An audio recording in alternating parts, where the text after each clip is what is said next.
안녕하십니까. 5월 1일 월요일 2300주야와 마지막 때라는 제목으로 오늘 함께 말씀을 연구하겠습니다. 이 새벽 주님의 은혜가 참여하신 모든 성도님들과 함께 하시길 기도합니다. 오늘의 소재는 2300주야와 마지막 때입니다. 2300주야의 시작은 언제이고 그 끝은 어디에 닿아 있는지를 함께 고찰해보는 시간입니다. 성경에 기록된 가장 긴 예언인 2300주야, 그 시작과 그 끝은 언제일까요? 아니, 그것은 정말 2300년의 오래된 시간의 예언일까요? 오랜 시간의 예언일까요? 아니면 그것은 2300일로 단순 계산하여 6년 4개월 정도의 짧은 시간 동안 이루어진 역사의 한 단편일까요? 또한 이 2300주야 동안 하나님의 성소를 짓밟고 더럽히는 존재는 과연 누구였습니까? 다니엘서 8장에서 다니엘은 그 존재가 작은 뿔이라고 말합니다. 이 작은 뿔은 순양이 상징하는 메데페르시아 시대와 수염소가 상징하는 헬라 시대를 지나서 등장합니다. 수염소가 심히 강대하여 갈 때 그 큰 뿔이 꺾이고 현저한 뿔 넷이 하늘 사방을 향하여 났습니다. 그 중에 한 뿔에서 나타난 것이 바로 이 작은 뿔입니다. 그것은 남쪽과 동쪽 또 영화로운 땅을 향해 심히 커져서 하늘 군대에 미칠 만큼 커졌다고 표현합니다. 그것은 스스로 높아져서 하늘 군대의 주제를 대적하고 매일 드리는 제사를 없애버렸고 성소를 헐었습니다. 하나님의 성소와 그 백성들이 그에게 내어준 바 되어 짓밟히는 일이 맞춰지는 때, 그때가 바로 2300주야의 끝이 될 것이라는 사실입니다. 그렇다면 이 작은 뿔의 세력은 누구입니까? 그리고 2300주야의 시기는 어떻게 계산되어야 합니까? 대표적인 예가 예루살렘을 공격하고 유대인 성전을 더럽혔던 셀주크스의 군주 안티오커스 에피파네스에게 적용하는 것입니다. 그것을 과거주의 해석 방법이라고 하는데, 그것의 시초는 스페인 출신의 제수이트 학자인 알카자에 의하여 처음 공개되었습니다. 안티오커스 에피파네스는 알렉산더 대왕의 사후에 분립한 네 장군 중에 하나인 셀주크스가 세운 시리아의 8대 왕이었습니다. 역사를 살펴보면 그는 예루살렘 성전을 더럽히고 번제단 위에 우상을 세웠습니다. 그때가 셀주크스 왕조의 시작인 145년 9월 15일이었는데 다시 그것을 제거한 때는 3년 10일 후인 148년 9월 25일이었다고 마카비서에 기록되어져 있습니다. 하지만 2300주야를 1일로 계산해서 맞추려면 6년 4개월 20일이 되어야 하는데 이 날짜는 3년 10일밖에 되지 않으므로 맞지 않게 되는 것입니다.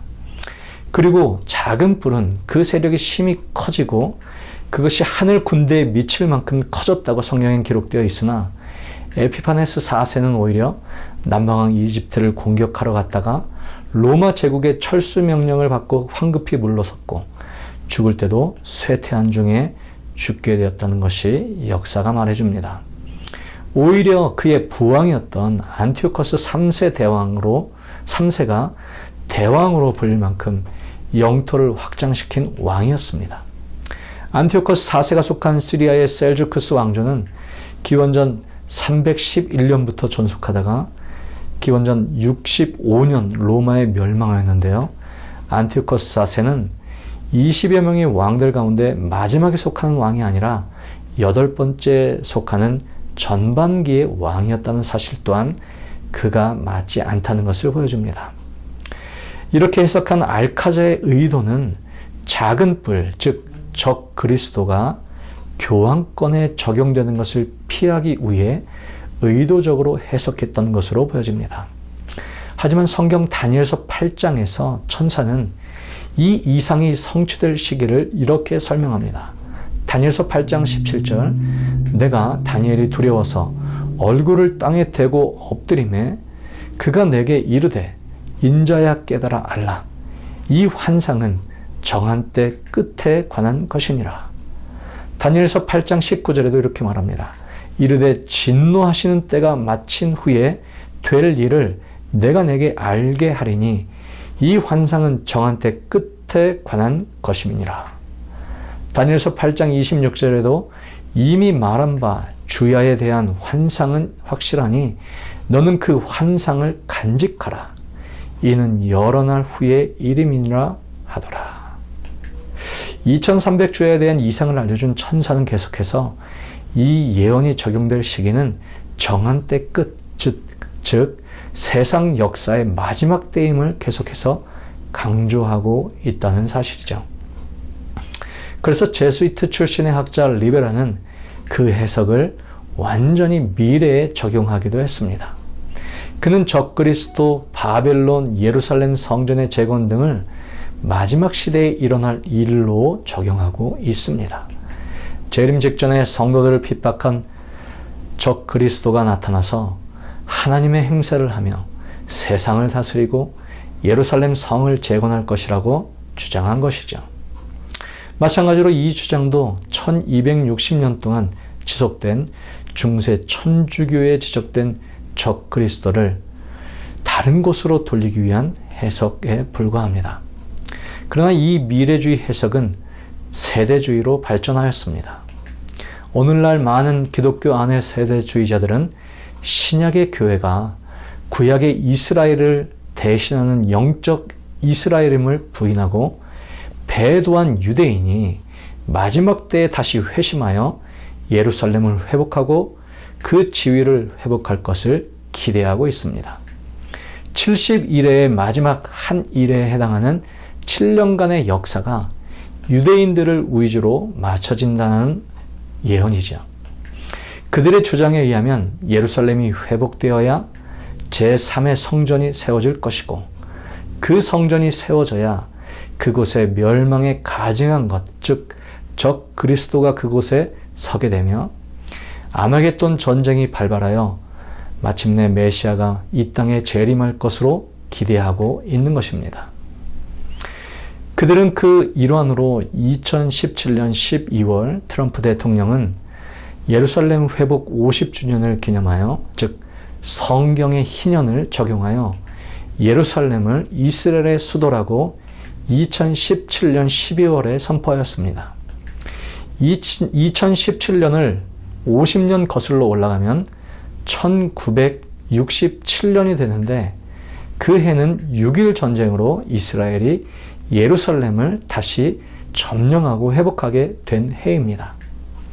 1945년에 이스라엘이 다시 회복되었지만 예루살렘을 되찾은 것은 1967년이었기 때문에 지난 2017년도에 그들이 예루살렘을 이스라엘의 수도로 온 세계에 공포하였던 것입니다.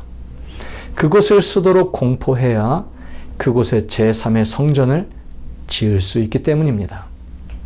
하지만 우리가 잘 아는 것처럼 지금 그 예루살렘 성전에는 이슬람 사원인 황금동 사원이 세워져 있습니다. 그러나 최근의 기류는 원래 성전의 위치가 그곳이 아니기 때문에 그 옆에 성전을 지어도 관계없다라고 유대인들은 생각하고 있는 것입니다. 그래서 그들은 그 성전이 세워지면 그 안에서 사용될 모든 성전의 기물들, 그것들을 이미 다 제작 완료한 상태이고요. 또한 그곳에서 직임을 수행할 제사장들의 교육을 진행 중이라고 이야기합니다. 그 성전이 완공되어지면 3년 반 동안은 그곳에서 제사가 드려지나 나머지 3년 반은 적 그리스도가 그곳을 점령할 것이라고 예견하고 있습니다. 이러한 모든 해석은 로마 교황권이 적 그리스도임을 부정하려는 제수이트 학자들의 노력이었음을 개신교도들은 알지 못한 채 그 위에 계속 헛된 주장을 쌓아가고 있는 중인 것입니다. 그러나 분명히 성경은 이 작은 뿔 적 그리스도가 오랜 세월 동안 1260년 동안이나 하나님의 백성들을 핍박해오는 그리고 지상의 주도권을 잡은 존재로 설명하고 있다는 사실입니다. 성소를 짓밟은 그 작은 뿔이 등장하는 시기는 순양으로 표상된 메데페르시아 시대가 지나고 순염소로 표상된 그리스 시대를 지납니다. 그리고 등장하는 작은 뿔은 그 나라의 이름을 분명하게 기록하고 있지 않지만 그리스 다음에 등장하는 로마 제국입니다. 그리고 그 세력은 진리를 땅에 던지고 그리스도의 하늘 성소 사역을 방해할 세력, 즉 정치와 종교가 연합된 세력임을 말해줍니다. 그래서 2300주의 끝에 있게 될 하늘 성소의 정결은 하나님의 권위에 도전하는 이 땅의 악의 세력에 대한 하나님의 거룩한 해결책인 것입니다. 이 땅에서의 이 마지막 시대, 정치적 힘과 종교적 힘이 합쳐져 하나님을 대항하는 유일한 존재가 누구입니까? 1260년 동안 정치적, 종교적 절대권을 가지고 성도들을 괴롭게 한 존재가 누구입니까? 성도를 괴롭게 할 뿐만 아니라 하늘의 하나님을 대적하며 그 계명을 변경하고 자신의 교회의 권위를 하나님의 말씀 위에 두고 예배일을 임의로 변경한 존재가 누구입니까? 그래서 다니엘서 8장에 예언된 성소를 더럽히고 성도들을 괴롭게 한 존재는 다름 아닌 작은 뿔로 표상된 로마 교황권 뿐입니다. 작은 뿔의 세력은 다니엘서와 마태복음에 멸망에 가증한 것으로 표현되어져 있습니다. 멸망에 가증한 것의 주요 목표는 다니엘서 12장 11절과 다니엘서 11장 31절에 의하면 매일 드리는 제사를 폐하는 일이라고 말합니다. 하나님의 성전 혹은 성소를 짓밟은 일입니다. 원문에는 타미드라고 나와 있습니다. 그것은 성소에서 드려지는 전체 의식을 말합니다. 끊임없이 계속적인, 영원한, 확실한의 의미가 바로 이 타미드입니다. 즉, 멸망에 가증한 것은 계속적으로 진행되어야 할 성소의 봉사를 폐한다는 의미입니다. 계속적인 성소 봉사가 진행되는 곳은 그렇다면 어디입니까? 우리를 위해 중보 사역이 진행되는 곳은 어디입니까? 그것은 그리스도의 하늘 성소 봉사를 의미합니다. 적 그리스도는 그것을 폐하고 그 대신 멸망하게 하는 미운 물건을 세웠습니다. 즉 이교 로마는 참것의 그림자인 보이는 성소를 헐었고 교황 로마는 참것인 보이지 않는 성소, 곧 하늘 성소를 폐한 것입니다. 그렇게 짓밟힌 하늘 성소가 2300주야의 끝에 정결케 되고 회복된다라는 의미입니다. 그것이 누구에 의하여, 어떤 무리에 의하여 회복된다는 의미일까요? 그 기산점은 475년 이스라엘이 고국으로 돌아와 성읍을 회복하고 자치권을 갖고 자유를 회복한 때로부터 2300년의 시간이 지난 때, 곧 1844년에 닿게 되는 것입니다. 그때에 하늘 성소가 정결케 된다고 말합니다. 그것이 회복되고 죄악이 정결케 되며 하나님의 공의가 옹호될 순간이 바로 1844년인 것입니다.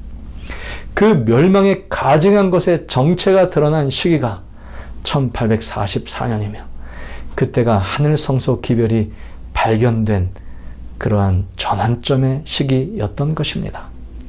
1844년의 재림운동은 실패의 경험이 아니라 하나님의 공의와 하늘 성소 기별과 그곳에서의 그리스도의 중보의 사력이 드러난 엄청난 의미가 있는 해인 것입니다.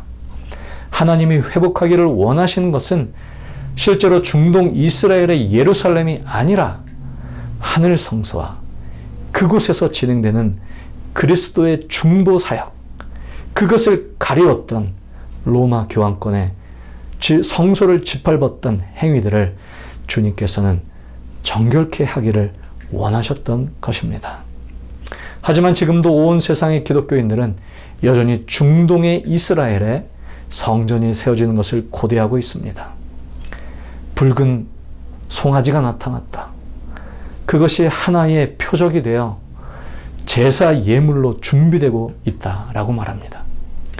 그것은 적 그리스도를 교황해서 다른 세력으로 돌리고자 하는 사단의 술책인 것을 우리는 분별해야 할 것입니다.